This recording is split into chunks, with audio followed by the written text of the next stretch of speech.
Rais wa Serbia Aleksandar Vučić ametangaza kuwa ataachia ngazi ndani ya wiki chache zijazo, hatua inayotarajiwa kufungua njia kwa uchaguzi wa mapema wa urais na ubunge, kufuatia miezi kadhaa ya maandamano makubwa yanayoongozwa na vijana yaliyotikisa utawala wake nchini humo.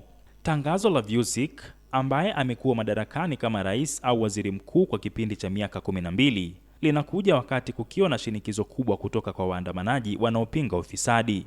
Maandamano haya yalichochewa na tukio la kusikitisha la kuporomoka kwa paa la kituo cha treni katika mji wa kaskazini wa Novi Sad mnamo Novemba mwaka 2024, ajali iliyosababisha vifo vya watu 16.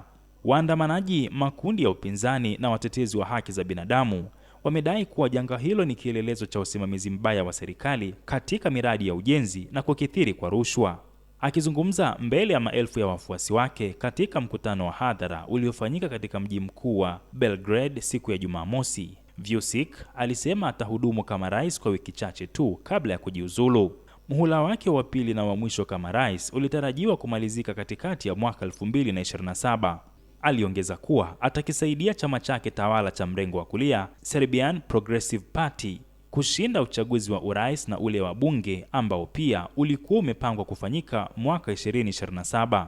Vučić alieleza imani yake kuwa chama chake kitashinda kwa kishindo zaidi ya hapo awali, akipendekeza kuwa orodha ya wagombea wao ipewe jina la Serbia iliyoungana, yani United Serbia.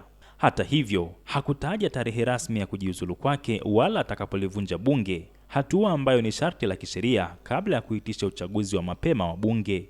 Wachambuzi wa masuala ya kisiasa wanaona kuwa kujiuzulu huku hakumaanishi mwisho wa Vučić katika siasa za Serbia. Hatua hii inaweza kumwandalia mazingira ya kuwa waziri mkuu iwapo chama chake kitashinda uchaguzi wa bunge, na hivyo kuendeleza mtindo ambapo nguvu za kiserikali nchini humo zinafuatana na Vučić bila kujali cheo chake. Wachambuzi wanasema Vučić anaweza kujaribu kumweka mshirika wake wa karibu kama mrithi wake katika kiti cha urais ili aendelee kudhibiti madaraka. Tangazo hili linakuja kufuatia wimbi kubwa zaidi la maandamano nchini humo tangu kupinduliwa kwa Slobodan Milošević mwaka 2000.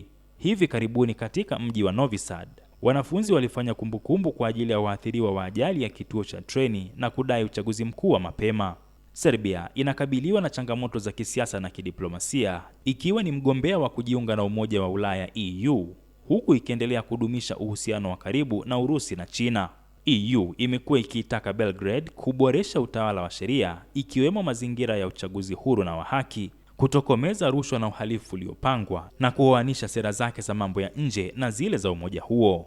Wakati Vučić akiahidi kumaliza ufisadi na kuboresha huduma za kijamii, wapinzani wake wamekuwa wakimtuhumu kwa kutumia mabavu dhidi ya wapinzani wa kisiasa, kukandamiza uhuru wa vyombo vya habari na kuwa na uhusiano na makundi ya uhalifu, tuhuma ambazo yeye na washirika wake wamezikanusha mara kwa mara. Nikiripotia Rubaa za Kimataifa, mimi ni Abdul Nasser Mwita.